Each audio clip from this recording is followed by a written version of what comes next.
All right. Hello, everyone. My name is Timothy Fueling. I'm the publisher of the Chiropractic Journal, and I am here today with Dr. Mark Gottlieb out of San Diego, California.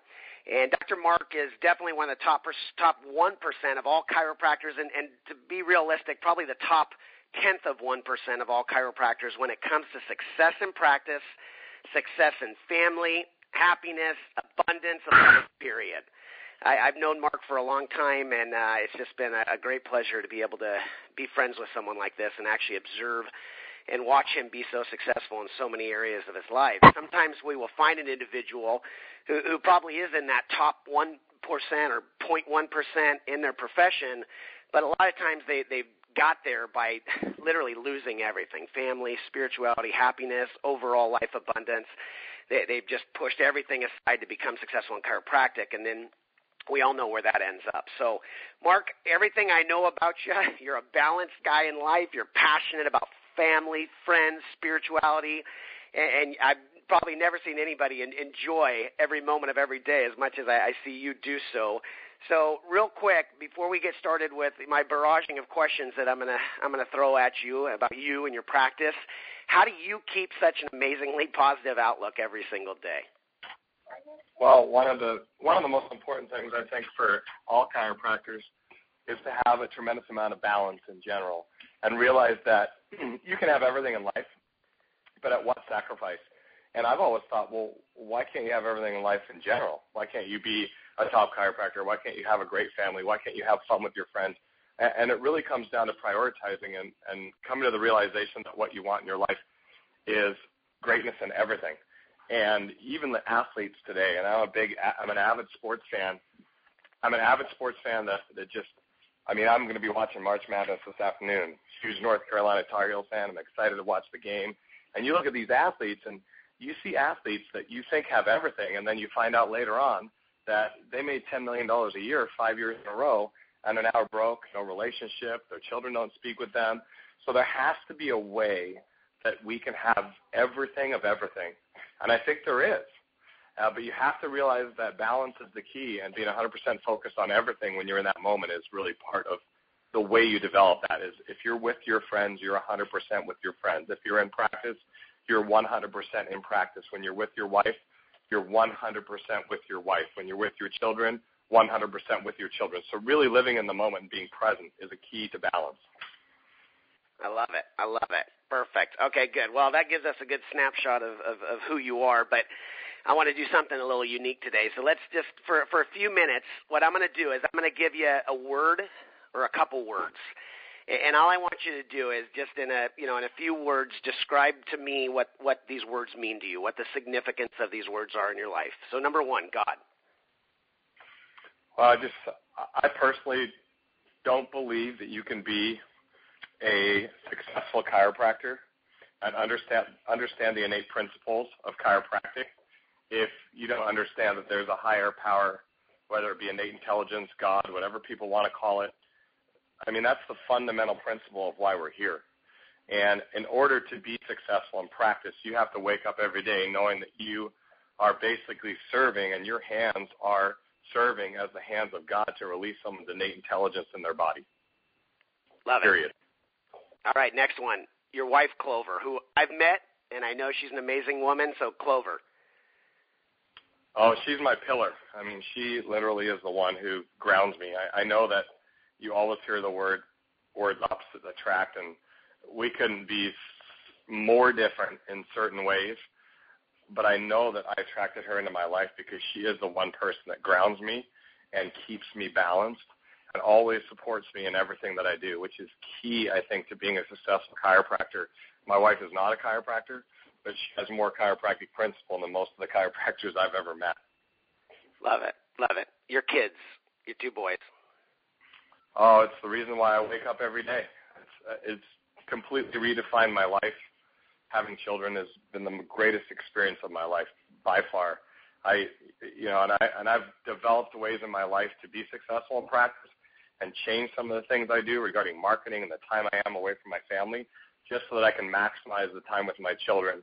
And, I use the motto in the morning, mind over mattress, and that's how I get up early every morning, is mind over mattress. And I just think of my children and why I get up to do what I do every day, and they're just a driving force behind me wanting to live to the fullest in every aspect of life. Perfect. Your brother, your parents? I got a deep connection with my family. I've been very, very close with my parents. My grandparents grew up in concentration camps in Germany as German Jews. And my parents, I saw both my parents work very, very hard and sacrifice an incredible amount of things they could have done for themselves just so my brother and I could have what we wanted to have, which was an education and go to college. And they're in the same house they were in 31 years ago when we moved from Great Britain to the United States. And they've really given up a lot so that my brother and I could basically chase the American dream and be able to achieve whatever we wanted. So I'm very, very close to my brother and his wife and their 2 children. I'm very close to my parents. My parents are highly involved in our lives. They spend a lot of time with our children. They're fully supportive of chiropractic. They've been getting chiropractic care now for 15 years. My kids have been adjusted since birth. So chiropractic's become, our lifestyle, so to speak, not just something that I do. Perfect. Last one, your friends, childhood friends, college friends. I think friends serve you in different ways. I think that you're always going to have friends that you're friends with for a lifetime, and then you're going to have friends that come into your life at different times to serve and push you in certain ways. I can certainly say that the friends I hung out with in college, I don't spend as much time with. I spend time with chiropractors. They're more like-minded. And I'm a true believer, and this goes for relationships as well, that when you evolve in certain directions and ways in your life, the people that are there to serve you are the ones that will come into your life at that time. And friends will come and go, and some of your friends will be there for a lifetime. And I have a handful of friends that I've been friends with since I was very young that are always supportive of what I am. They always seem to call at the perfect time, and I truly enjoy spending time with all my friends. And the people I enjoy spending the most time with are chiropractors for sure. They're just like-minded, fun, incredibly spiritual human beings. Perfect. Love it. Thanks, Mark. I appreciate that. All right. So tell us, what year did you start chiropractic college? Where did you go to school, and what year did you get licensed as a DC? I went to Palmer College of Chiropractic West in San Jose, and I started chiropractic college in 1996, graduated December of 99, and I was licensed in May of 2000. And interestingly enough, my uncle was an oncologist in Florida, and after I graduated from UC San Diego here in La Jolla, I was a little bit lost as to what I wanted to do. I knew what I didn't want to do. I was a psychology major dealing with schizophrenics and abnormal psychology, and I was really turned off to the amount of medication people were on. I've always been into health and wellness, from wanting to be a pediatrician to a child psychologist to an abnormal psychologist, a sports psychologist. I've always had a calling to help people. And my uncle looked at me one day and said, you're so healthy, you're so fit, you're so into wellness. Why don't you look into chiropractic? And he just, in his experience of 40 years as an oncologist, he said he's just dealing with death every day is so trying on the mind and the body and your soul. And he turned me on to chiropractic, and I interviewed about 6 chiropractors in San Diego over a 2-week period, and every one of them told me not to get into the profession. They all told me they made millions of dollars in the 80s, and now they weren't making anything because of managed care. And I've always been the type of person that if somebody told me not to do something, that made me want to do it even more. And that really drove me. It really drove me and gave me the purpose, because I understood the principle and loved the purpose and principle of chiropractic. And the only message I heard from these people was, it's just not the money it used to be. And to me, that's never why a chiropractor is successful, is because they want to make money. It's because they want to serve, and it's because they do things for the right reason, like anything in life. And all the rewards and benefits of those things will always come to you if you're just doing things the right way. Agreed. Absolutely. Thank you, Mark. All right. Yeah. So my next question for you then, I love hearing why people became a chiropractor, so I appreciate you sharing that part. It's so interesting, everybody, and especially when you do begin speaking with chiropractors of different varyings of success in life and in practice in general. It's interesting to see kind of the parallels of why they got started and what the reasoning was versus how well they're doing at it at this point in time. So helps me really understand, why you're doing as well as you do right now in your practice and your life, is just that purpose where you came from to become a chiropractor. So just to get a little personal with the school, Palmer West, you went to, what are your feelings of the school that you went to back when you were there, just knowing only what you knew going in, and how do you think they're doing right now as far as their ability to teach chiropractors to be competent docs and achieve success in practice and life? Gosh, there's so many. I mean, that's obviously a very deep issue in our profession right now with schools going out of business and so many doctors coming out of school completely clueless as to how to start a practice, what to do in practice. So it's become increasingly frustrating, I think, for everybody involved.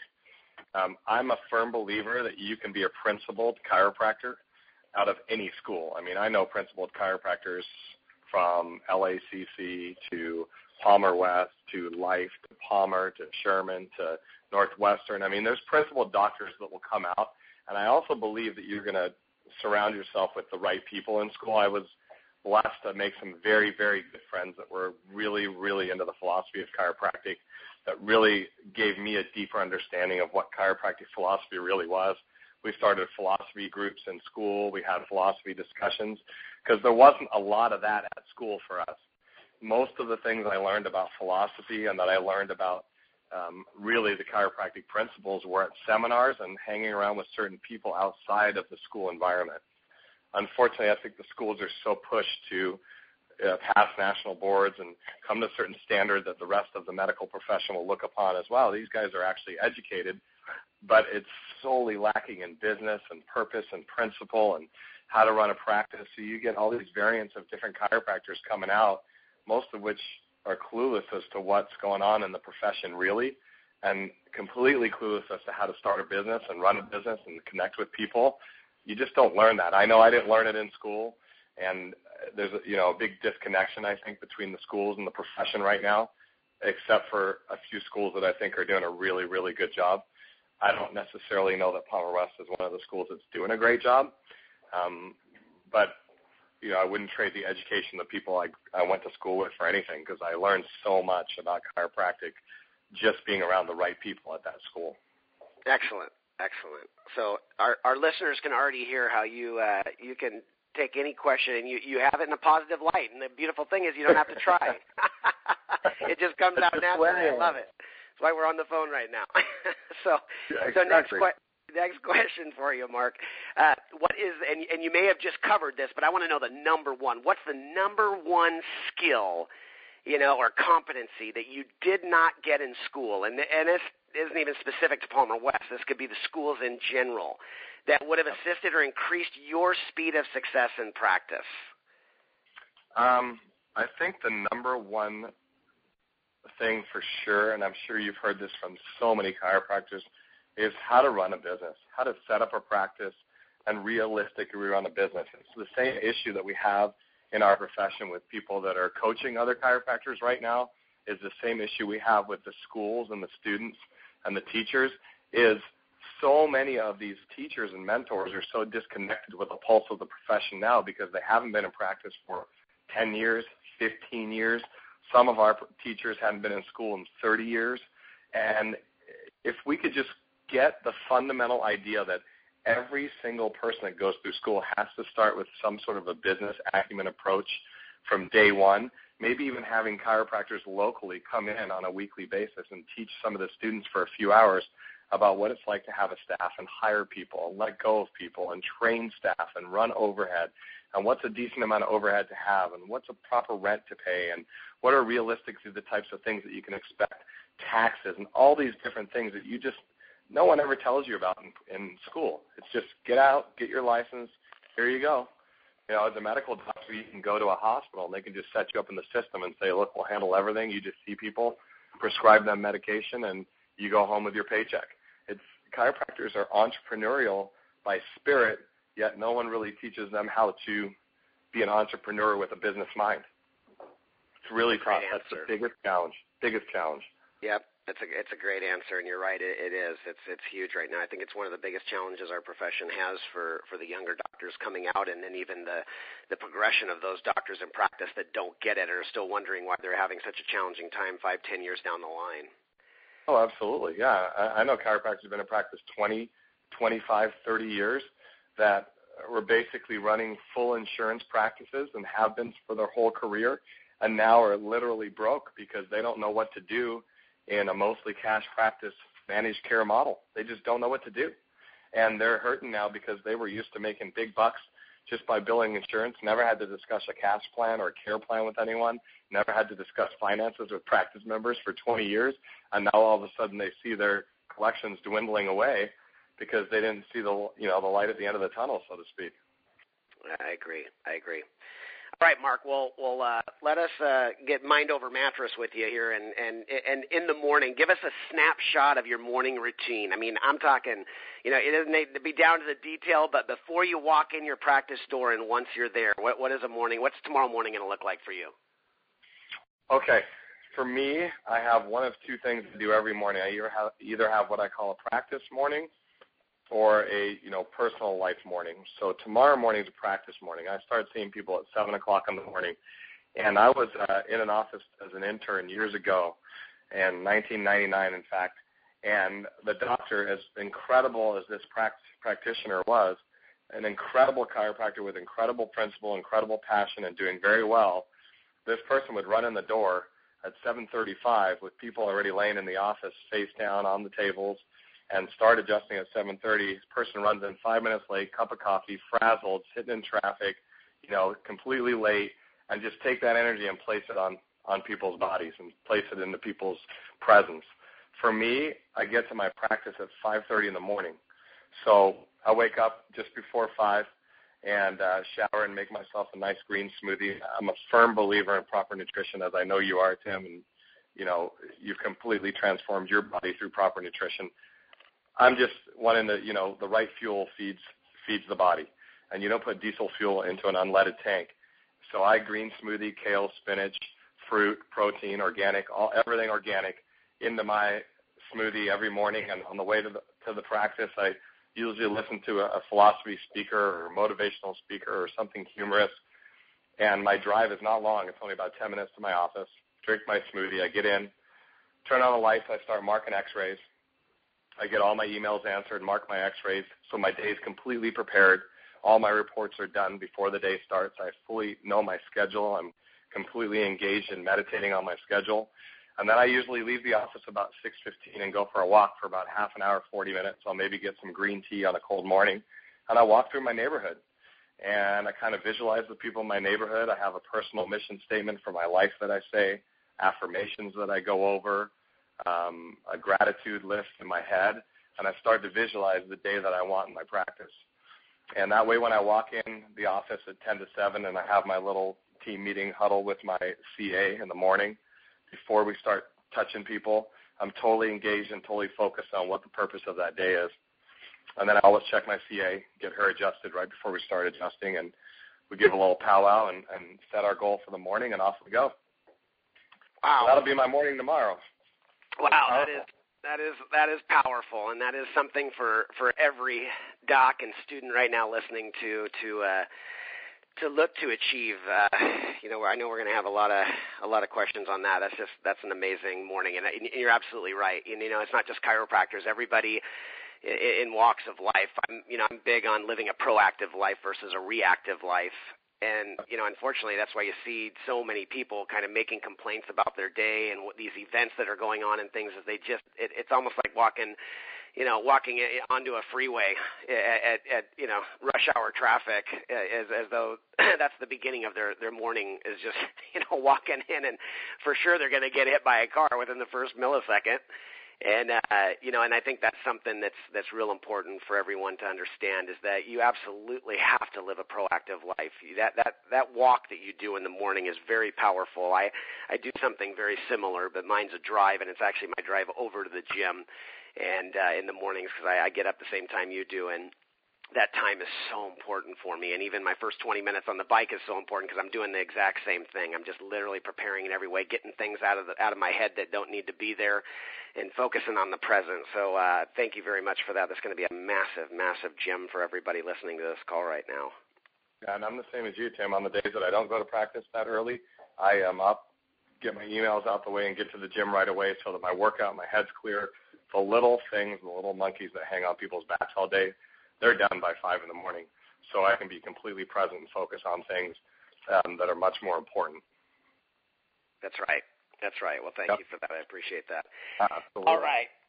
Next thing, let's give some kudos here, Mark. I've met your chiropractic team, and I'm not going to call them employees or whatever. So tell me a little bit, how important is your chiropractic team that you've assembled? Because I know they didn't just, accidentally end up there, and I don't believe in accidents anyway. But let's give them some kudos. They're what each of them plays as far as their position on your team, their time, how long they've been with you, as far as some of the people on your team, and the top power skills that these people are bringing to your team effort to make you as successful as you are in your practice and community. Well, my team is amazing. I mean, I haven't met a chiropractic team in all my years in practice that is as committed to, the principles and purpose of their leader, so to speak, in chiropractic. I think, first of all, in order to have a team that is fully committed to your vision and your purpose, you have to walk the talk yourself. You have to lead as an example. And I've often asked my team what keeps them so excited and fired up about what they're doing. And, they said because their chiropractor is a role model, and they see other offices, and they've trained other offices, and they've worked with other offices, and they said, I wouldn't be fired up to work for those doctors either. They don't do anything they say they're doing. They tell you to eat right, they don't eat right. They tell you to get checked, they don't get checked. And they don't get to the office early. They don't work overtime. They don't come in on weekends, so why should we? So you have to be a leader in terms of what you want to see. I think it was Gandhi that said you have to be the vision that you want to see in the world, something along those lines. And you have to be the change that you want to see in the world. You have to be that first. So that, I think, starts at the top. And from that point down, every one of my CAs found me. My first CA, Ricky, has been with me almost 11 years. He's sort of the office manager and kind of back office. He does my consults. He does my computer scans. He handles all the little things that I just don't want to take up my headspace. So he is that part of my headspace that allows me to just stay focused on being a chiropractor. And he came into my office after meeting him at a screening and said, hey, I'd rather work for you than the chiropractor I'm working for. And this was a chiropractor that he'd worked for a couple of years, and he was at a screening, and the chiropractor was in Hawaii just kind of hanging out, and Ricky was standing out in the 85-degree heat doing a screening. And I said, well, what do you do here? Oh, we just hand out information. I said, you just hand out information at a screening? He said, yeah. I said, oh, okay, and if you hand out information, how many of those people actually come into your office? He said, well, that's not why we're here. We're here just to kind of hand out information. I said, well, why don't you come over to our booth a little bit later, and I'll show you what we do. So I showed him that we actually screen people, talk to them about their health, tell them the story, teach them what a subluxation is, and schedule them for exams in our office. He'd never even seen that concept. And I said, well, that's kind of what we do. So if you want any help with that or your doctor wants any help, let me know. And he was kind of blown away. This chiropractor was 2 blocks away from my office, but I actually wanted to help another chiropractor. And he walked in my office about 4 or 5 days later and said, I want to work for you. I said, well, I'm not hiring. And he said, okay. So he came back 4 days later, dropped off a resume. And then 2 weeks later, as the universe provided me the opportunity to hire someone, and he was jogging by while I was eating lunch at a local sushi restaurant. And I said, hey, we need to talk. And 11 years later, he's been working for me and is, one of my very good friends, but also has, a tremendous amount of respect in the office, knowing what his place is, and he's fantastic at what he does. Taryn was a practice member for about 2 years. She was extremely injured in a really bad quad accident, and she was under care for 2 years and really unhappy in her job. And she went into the private room for an adjustment one day as opposed to our open adjusting area, and she just said, I know this probably isn't the time, but I just want to put it out there that I really want to work here. So this practice and the principle of chiropractic has completely changed my life. And about 4 days later, my CA at the time told me that she was going back to school to pursue her degree. And Taryn now has been working for me for over 5 years. She started her own little side business in her off hours, actually coaching and working with other chiropractic CAs and chiropractors to keep them principled. And then Christina applied to an open interview, and she's been in my office for 3 years. So my CAs have really stayed with me and stuck with us, and really are a tremendous team. I mean, they all have their attributes that they contribute to the practice, and they really, really complement each other well. Love it. Perfect. Thank you. Yeah. It's important. Yeah. I know the team makes it, so it's not just, a lot of people just focus on the chiropractor, but there's typically in a winning office there's a winning team around there. It's not a one-man show or one-woman show. Oh yeah, and you got to keep them motivated. I mean, it's so important. There's so many different ways to keep a staff motivated and also reward them for what they do with bonuses and all the wonderful things we do for our team. Well, I think we'll definitely do a future call with you, so I'd like to cover some of those other things with you. We'll definitely. That'd be great. Because I think that's super important, and if we could do this for a couple hours, we could, but we got to watch the time here. So here's my next question for you. Okay, what do you feel personally? And even if someone on the outside was looking in and they'd been watching you for 30 days, what do you feel are your skills, your characteristics, the systems that give you the ability to be a top doc in the country right now? Because honestly, I mean, looking at it's not just about the numbers that you're seeing, Mark. It's not just, this guy sees 1,000 a week or whatever it is. It's about the quality of care that's being delivered. It's about the contentment of the actual patient base. It's about your incredibly high retention of your patient base, your referrals, and just the whole flow of the office. I've been in your office. It's been a few years, but I've been in there, and to me it's almost like being in a Starbucks or something as far as the comfort level and the atmosphere and the ambiance and what is it? If you had to characterize yourself, or if you were somebody looking in from the outside, what is it that you think the top couple things that make you what you are today in your practice? Well, I think the number one thing that I've heard from other people that have watched my practice that I certainly feel about myself is I'm tremendously disciplined in all aspects of my life. I mean, if you were to know what my workout routine was or what my weekly routine was, it's the same every week. It's completely disciplined, and that doesn't mean that I don't have the time to go out and enjoy myself. I mean, you've been out with me, Tim, and, to just let loose and have a good time and be carefree. I mean, there's time for that, absolutely, and there's time for that in practice. But my rule is the 90-10 rule with my practice is 90% of the time do the right thing, and 10% of the time maybe reward yourself. It may not be the perfect thing to do for your health or your body or your mind, but if it's not good for you chemically, it might be good for you emotionally. And if it's not good for you, physically, it might be good for you emotionally. There's a time for that, but 90% of the time, the discipline is the key, is getting up at the same time every morning, going to bed early, saying no to going out at night when you know that you're serving people the next morning, being disciplined with your workouts, and really learning and understanding that you have to be at your completely top level, both physically, spiritually, chemically, emotionally, in order to be served people. I mean, if you're not in great physical shape, you're not going to be seeing hundreds of people a day. I'm sorry, it just can't happen.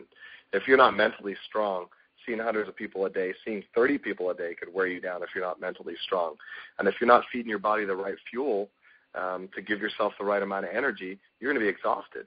So discipline is number one, and number two is consistency, which is along the same sort of line. But I've seen so many chiropractors build up a practice by expending significant amounts of energy, but getting so burned out they now want to sell their practice, or they're not fired up anymore, or their practice has dropped 80%. We've been able to sustain a practice at a certain level and grow it consistently year by year, not going from 100 patient visits a week to 500 in 6 months like these stories I hear, but consistently growing a practice through discipline, keeping the same systems, tweaking them a little bit when we sort of hit a ceiling. And, we've had one of the best practices in San Diego, and like you said, in the whole country for 10, 11 years now. And it really comes down to discipline and consistency. And then the last thing I think is being authentic and really just telling the truth. I've watched chiropractors practice, and they're not the same person in their office as they are outside their office. They tell people what they want to hear in the office, even though they don't really feel it or believe it with their 100% of their soul. So just being honest with people and being authentic on a daily basis with people.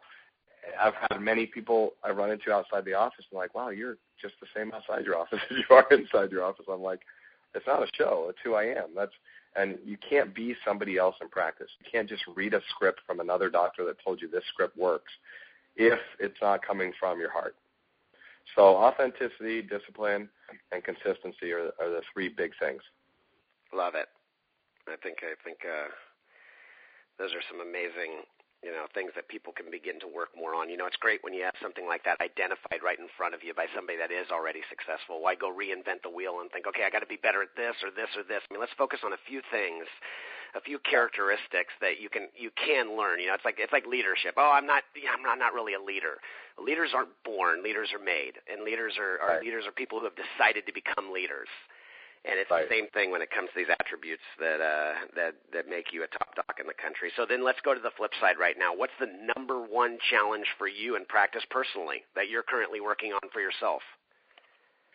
I think my biggest challenge is I've always had a calling and always been to the place in my life, and this is just something innately inside me that when things get stagnant or things get stale, not in a negative way, but in a way where I feel like I need something to challenge myself more, that I push myself or put myself in an uncomfortable place in order to grow myself spiritually. And you've always heard that saying that no growth occurs inside your comfort zone. The growth doesn't even occur on the outskirts of your comfort zone. The growth occurs when you get outside your comfort zone. For instance, last year I decided, you know what, I don't want to get home 4 nights a week anymore at 7:30 when I have 2 small children that I want to, bathe and read them bedtime stories and put them to sleep and have a family dinner. So for the first time in 11 years in practice, 12 years in practice, 11 years in my own practice, I decided that my largest shift of the week, which was Friday nights, where we would adjust for 3 hours and see anywhere from 120 to 140 people, sometimes even more than that, I wasn't going to do that anymore. I was going to move to Thursday nights and take Fridays off in the afternoon and be done by noon on Friday so I can be with my family, and if we want to go away for the weekend, we can go away. And I'd never worked a Thursday. In the 11 years in my own office, never worked a Thursday. I was always family day. And it was a little scary, and I certainly understood that there'd be a little trepidation, and it took about 4 weeks. We still have people now, 3 months later, walking in on Friday afternoons going, oh, I forgot. I've just been coming in 10 years on Friday. So, there's still people walking in, creatures of habit. But now our practice is, more solid than it ever was, and a little bit of that shift. And now, to get even more uncomfortable, I'm taking on a new endeavor that I want to share with you, especially for the people that will eventually hear this call, is one of my very, very good friends and mentors, Vince Cavino, who has worked almost exclusively with chiropractors, is a financial advisor. He's brilliant-minded regarding finances. He's worked with hundreds, if not thousands, of chiropractors over the years on coaching them on how to run a practice financially and also helping them in their own personal financial life. He's really run into sort of this issue where he's seen chiropractor after chiropractor after chiropractor who see people and serve people and still have no money. There's no wealth in their lives. There's no financial abundance. The abundant mindset is completely gone. They're serving and serving, but they're not seeing the financial reward for their service. Him and I have teamed up, and we're actually going to start coaching chiropractors in a very unique way that I don't think our profession has ever seen, where we're going to be able to look at people's financial life. Obviously, I'm going to coach them on their chiropractic life and how to run a practice.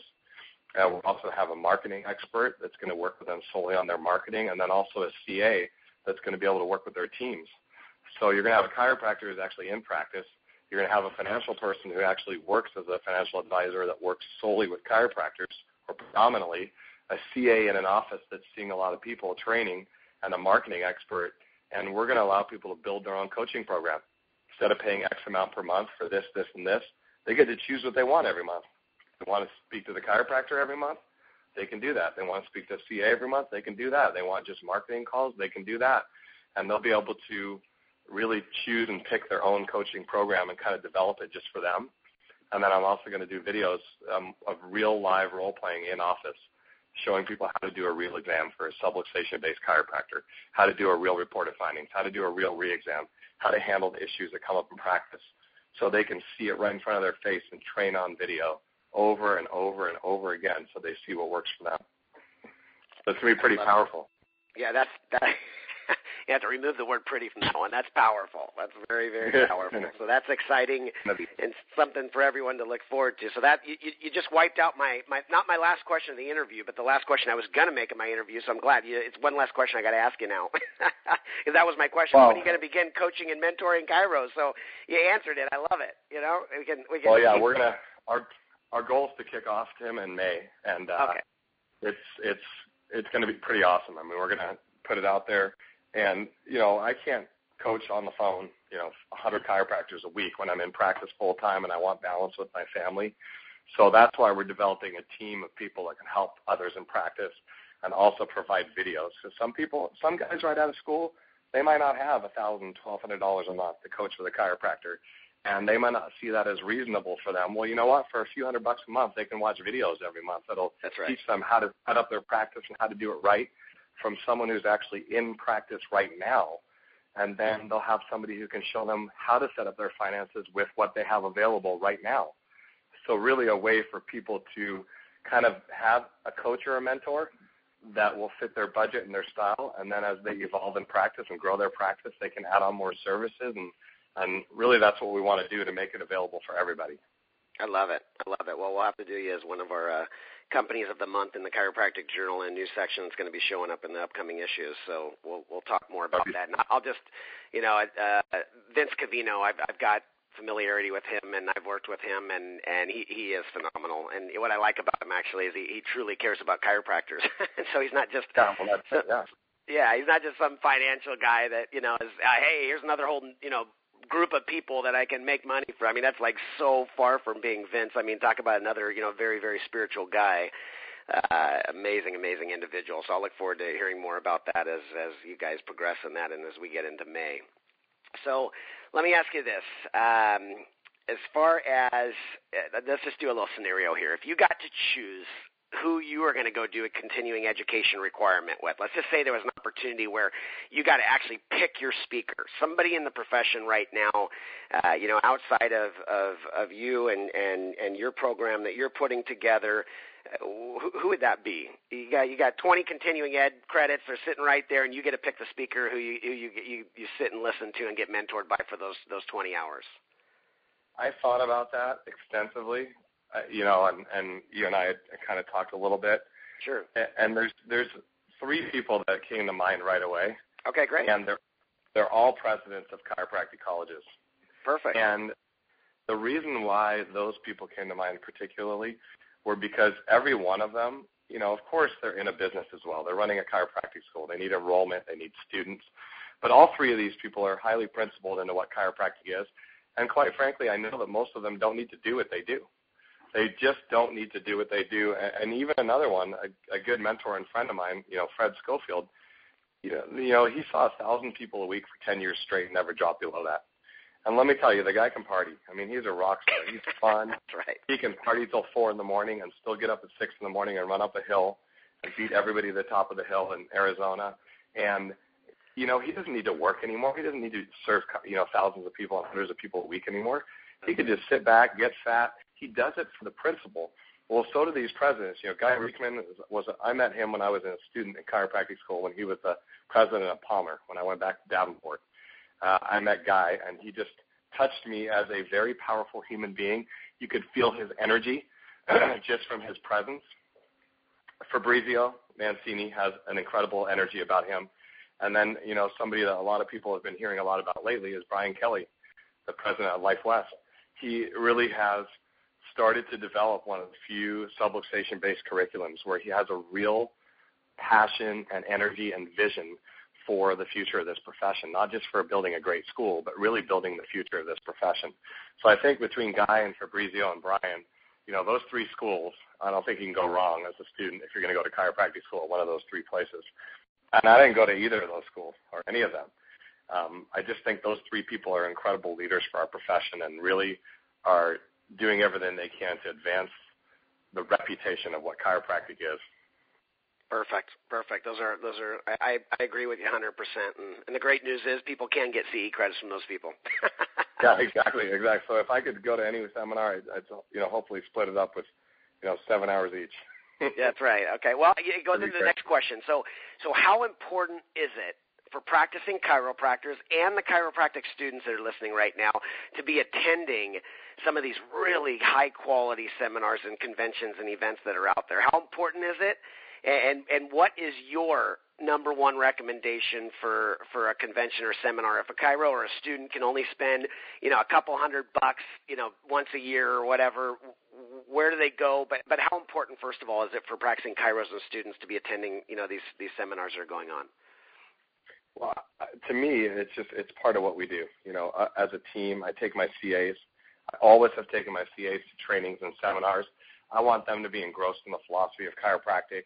I want them to be around high-energy people. I want them to meet other teams, other chiropractors, and realize the potential that we have in this profession. So I just can't imagine not going to at least, a seminar a quarter somewhere, somehow. And there's all these CE credits. You can go sit at one of those one-day trainings for 12 hours and be bored and sit in the back and put on your headphones and your laptop like I've seen doctors do at CE trainings.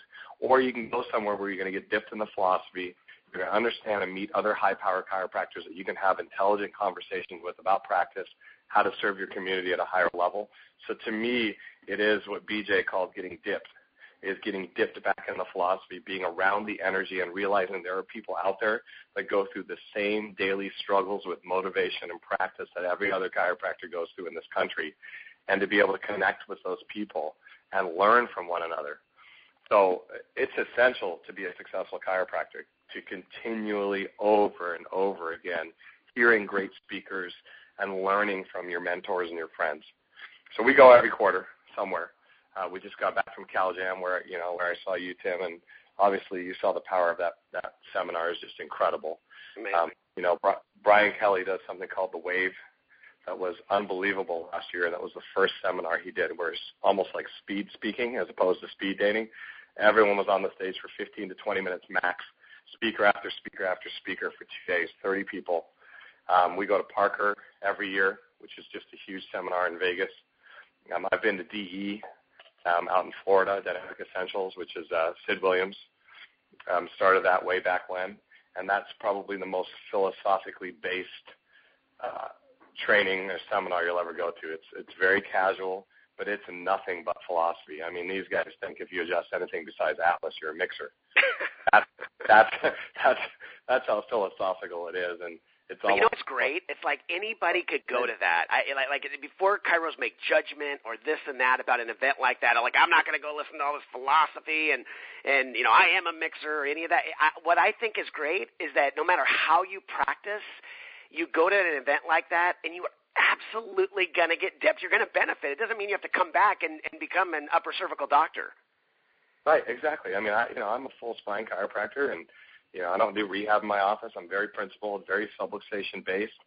That doesn't, I've got friends who use PT in their office, and and I've got friends that wouldn't dare touch anything below the Atlas. We're all chiropractors, and that's the biggest problem in this profession is, we're all chiropractors, and there's enough squabbling going on amongst our own profession, let alone with other professions. We just need to understand and respect everybody for what they do. That's right. And respect every chiropractor. I don't know any chiropractor that gets in this profession that doesn't want to help people. But there are some fundamental principles upon which this profession was established and was founded. And those, I think, every chiropractor has to have an understanding of. And that's like something like DE. That's what they teach you. And places like that, it's all about the principle of where we were founded. So no matter how you practice, you always have to own that principle. Well, I love it. Thank you. I appreciate that. Absolutely. All right, last few questions, and we're going to round this call up. So, just number one recommendation for practicing chiropractors to begin focusing on. So they get off this call, they're like, wow. I mean, it kind of reminds me back when I was studying Tony Robbins when I was 18 years old. It's like you hear all this great information. You're like, okay, now where do I start? I mean, and I know they could, they'll be able to gain coaching from you, which I would never give probably a higher recommendation to anybody else right now. But where's a number one starting point for some of the chiros listening, the chiros, not the students, but the chiros listening to this recording right now? I think reading is huge, and that's one thing that I admittedly don't do as much of anymore. Now that I have two small children, as you know, Tim, it's harder to find that time to just sit down for half an hour and read. I'm reading, The Sky is Falling and Curious George and things of that nature. Those are the books I'm reading right now. But to me, the most powerful book I've read in my life was The Four Agreements by Don Miguel Ruiz, and I've read it many different times. I've probably read it anywhere from 5 to 8 different times in my life. But the last time I read it, I did an actual presentation at Billy DeMoss at the DCS Clubhouse up in Newport Beach, and I did the 4 agreements for chiropractors and how it relates to practice. And the 4 agreements go as follows. Number 1 is be impeccable with your word. So really look at your practice to decide, okay, am I really impeccable with my word? Am I telling somebody that they need to get checked 3 times a week, but I haven't had my spine checked in 4 months? Am I telling somebody they need to eat this, but at lunch I usually go to get a Big Mac and some French fries? Am I telling my CAs they need to do this, this, and this in their relationship? My relationship is falling apart with my wife. I mean, am I really impeccable with my word? Do I really mean what I say? Am I 100% true to my word?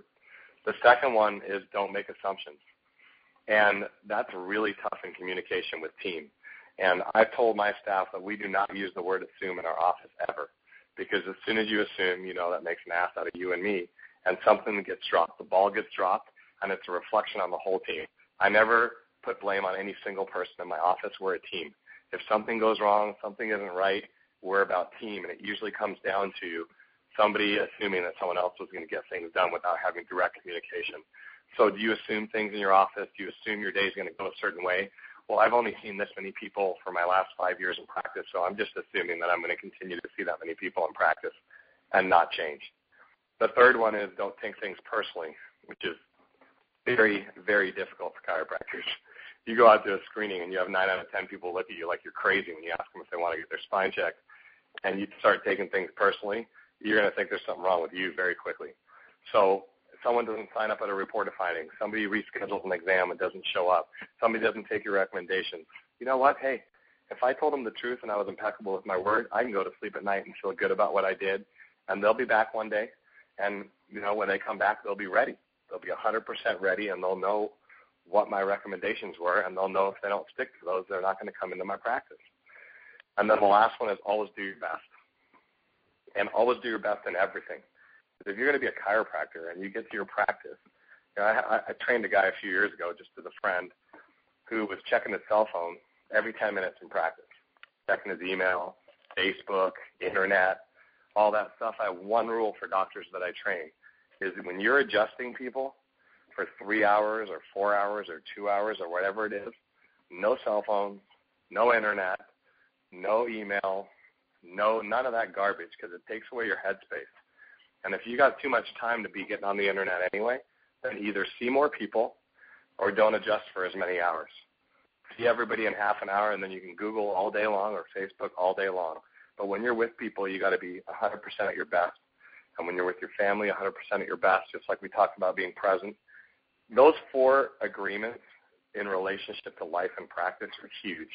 And I think that's where I would start, is really making sure my life was congruent in those 4 areas. Perfect.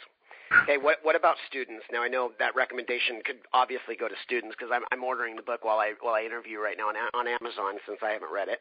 And so, but on students, what do you recommend? You're a chiropractic student. You know what you know right now, which everybody wishes they knew what they know now.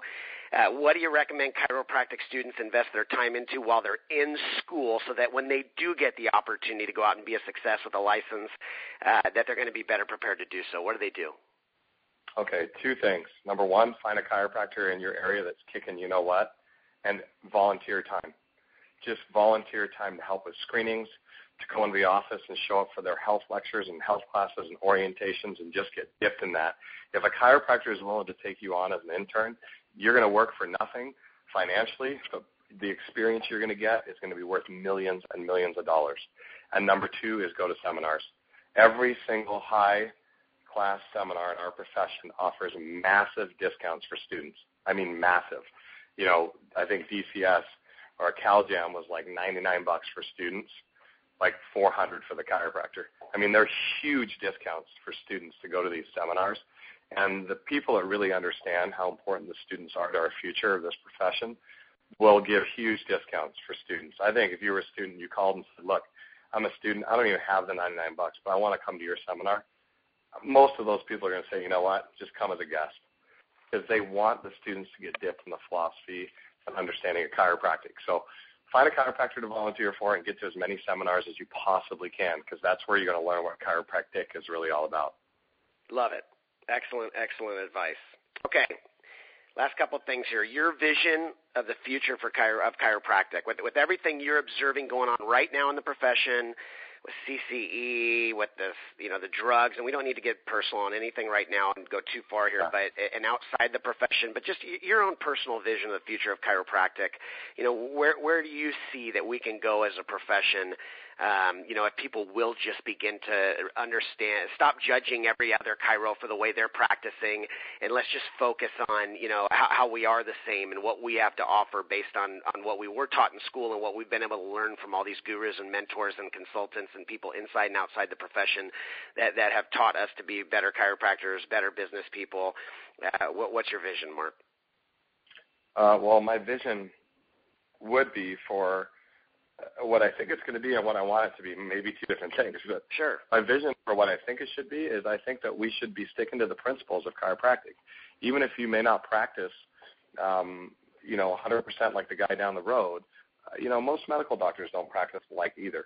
But they have a fundamental principle by which they practice. And chiropractors need to stick to that principle. And when you start getting into this gray area, okay, let's start prescribing drugs and let's start doing this, those are not the principles of chiropractic. They never have been. They never will be.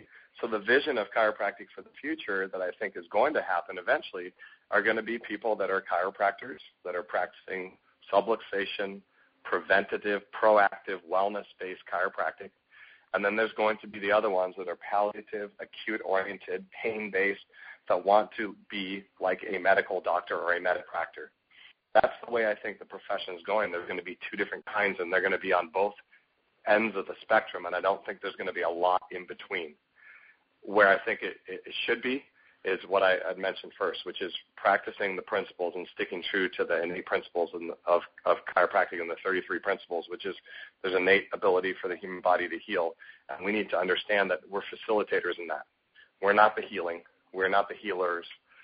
God and the person that we're working on are the healers. I heal me, and God heals me. And I help and facilitate others to heal themselves. And that principle is the one that we have to stick true as chiropractors if we want our profession to flourish and continue to grow year after year after year. I love it. All right, everyone. Well, you've heard from Dr. Mark Gottlieb here in San Diego, California. A guy who gets up at 5 a.m. every morning and has a very disciplined and precise few hours before he ever lays his hands onto a patient. And somebody who's disciplined in the way he lives his life and lives with tremendous balance amongst our life, which we can all have a tremendous amount of respect for, because I think it's something that innately we all want in our lives, is to live a very balanced life. That word balance gets thrown around a lot. It's a very relative term. Everybody's got a different definition for it. And so, you're just always striving to gain the balance that gives you fulfillment and where you begin to feel really good about yourself and your life on a daily basis. And that, one day you become sick, you're lying back and, you're not able to be as mobile as you used to be, that you can look back and say, what a great life I lived. So, Mark, I appreciate you so much, buddy. You're an amazing father, husband, friend, chiropractor, community member. You're a massive inspiration to so many people around the world. I've seen you among your friends. It's amazing the passion and love that you got for other people. I've seen you amongst your team, and it is amazing to me because I go to a lot of events and I see chiropractors there. And a lot of them don't have their teams with them, and you've always got your team with you. And I know you make that happen financially so that they're all there because they are your practice. We honor you as our first superstar in our new feature section of the Chiropractic Journal. We will be featuring you in text, and we're going to get this audio out to everybody, too, as we continue to highlight top docs throughout the world. So thanks for your time. Thanks for your commitment to serving the greater San Diego community, your family, the chiropractic profession, and the world as a whole. Appreciate you, brother. Oh, and you too, Tim, and thanks for what you do, brother. You're a warrior, man. We love you. I love it. Thanks, Mark. You got it.